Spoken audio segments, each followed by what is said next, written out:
Public figures who become defendants in criminal cases usually try to avoid being seen doing the perp walk, that is, being publicly led around in handcuffs by law enforcement officers while cameras are rolling.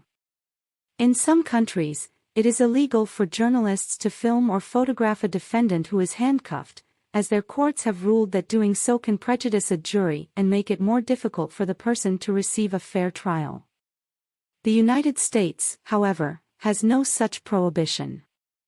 American television journalists reporting on criminal cases often show images of defendants in criminal cases being led around in handcuffs. According to The Guardian's Hugo Lowell, former President Donald Trump wants to do the perp walk and be seen publicly handcuffed if he is indicted on criminal charges because he believes it would benefit him politically. Trump predicted that he would be criminally indicted by Manhattan District Attorney Alvin Bragg, Jr.'s office, and arrested on Tuesday, March 21, in connection with allegations of hush money payments made to porn star Stormy Daniels. But as of early Wednesday afternoon, March 22, Bragg's office had not indicted Trump for anything. Lowell, in an article published by The Guardian on March 22, reports, Donald Trump has told advisors that he wants to be handcuffed when he makes an appearance in court, if he is indicted by a Manhattan grand jury for his role in paying hush money to adult film star Stormy Daniels, multiple sources close to the former president have said.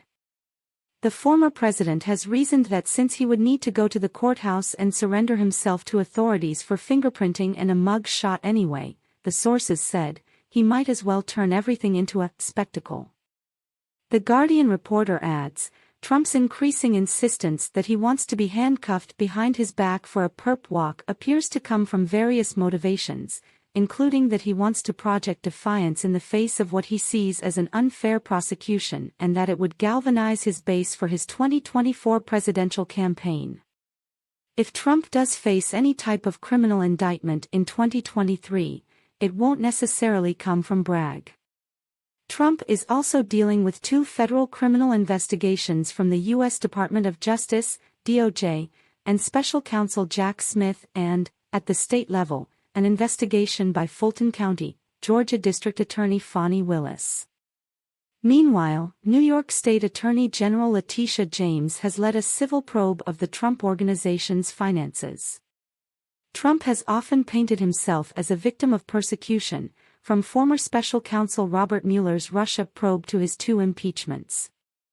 And according to Lowell, he believes that doing the perp walk in the Daniels hush money case would rally the Republican Party base and play into the persecution or martyrdom theme.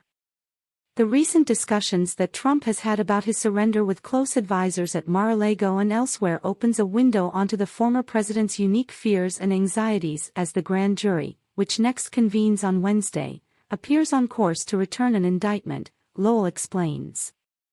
Trump's legal team in the hush money case has recoiled at the idea of him going in person and recommended that Trump quietly turn himself in next week and schedule a remote appearance, even citing guidance from his Secret Service detail about potential security concerns.